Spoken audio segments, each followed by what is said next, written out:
Right, okay, folks, once again back on the record, the link up there in blue, well, you know the story. Right, this one here is by Ron Moore. Has just done a story by Ron Moore? He's been busy, hasn't he?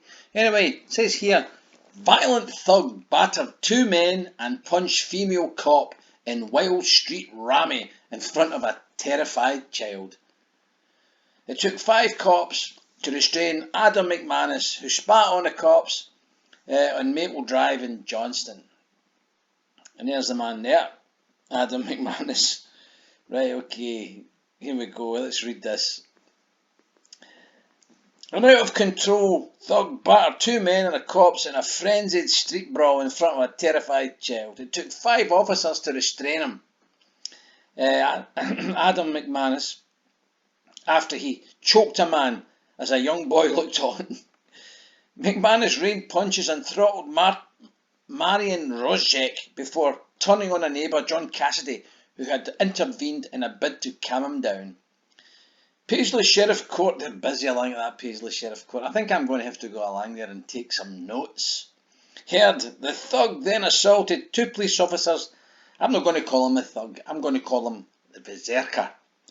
The berserker then assaulted 2 more cops who attempted to detain him during the horror attack. The horror. There he's there. There he's there in his finery. That's his tipple. It's called Buckfast. Right, construction worker McManus first headbutted the PC, Vincent Coppola, and spat in his face. The berserker then punched PC Alison Laughlin, hit her on the face with the handcuffs, pushed her to the ground, and spat in her face.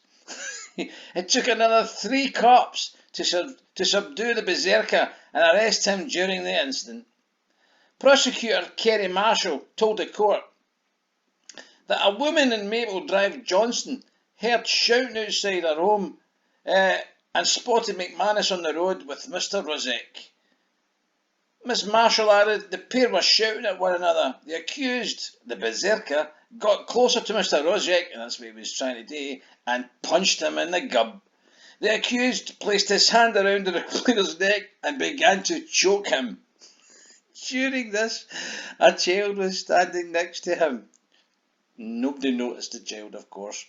The child was very upset. It was what they say. I would imagine he was. The berserker was going berserk. He's the kind of guy you want if you're fighting Vikings, isn't he? Right, you go to the front. You go to the front, Mark. No worries.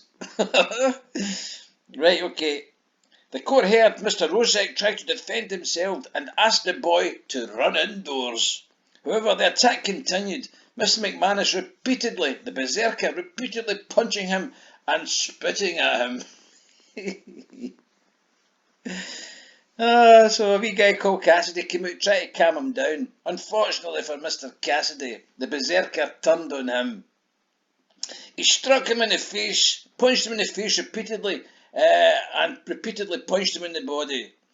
The berserker got hold of Mr. McCassidy and pulled him to the ground. Mr. McCassidy then felt his head being kicked. He put his hands up to protect his body, his face and body, but the accused continued to kick him on the body. The berserker continued to kick him on the body.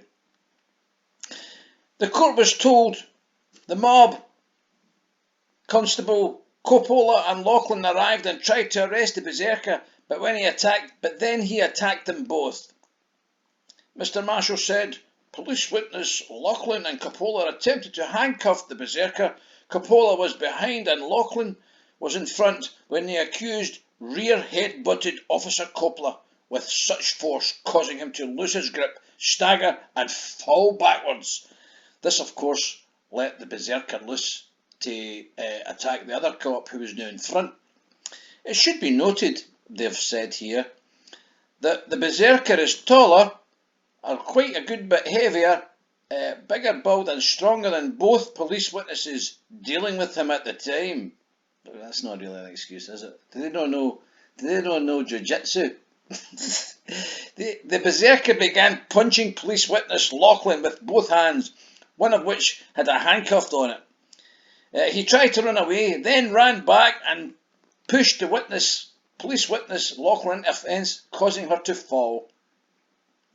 The court heard The berserker then took a can of mace spray from the officer's hand during the battle. Officer Lachlan managed to aim a spray of mace at his face, in which turn the berserker spat it back at him. Anyway, this fiscal explained it then took another 3 police officers to subdue and detain the berserker by placing a spit hood over him, handcuffing him and placing him in a cell van. The berserker of Arcadia Way, Johnstone, an address that will live in infamy, was handed a lengthy stretch behind bars at the High Court in 2009 for his part in a gang attack in which a man was left with brain injuries. Now, does that surprise you? It doesn't surprise me. He appeared at a pre-trial hearing this week before Sheriff Colin Pettigrew, where he pleaded guilty to assaulting his neighbour and police officers. Defence agent Rona Lynch described the incident as appalling and disgraceful. She said, can you hear this? He's shown deep and genuine remorse for his conduct. The incident was alcohol fuelled. That's Buckfast. He is a hard-working family man. Sunday's his only day off. He was watching football with his friends and neighbours. He overindulged in the Buckfast. He knows he behaved in a disgraceful fashion and would like to apologise to everyone involved for his actions. He said, tell him I'm sorry. Anyway, it's been adjourned to July 26. So I'll be looking to come back to see if we can get a result on what actually happens to the berserker. Anyway, so listen folks, it is what it is. Mind and hit the like button if you like the content. Share and subscribe. Peace out.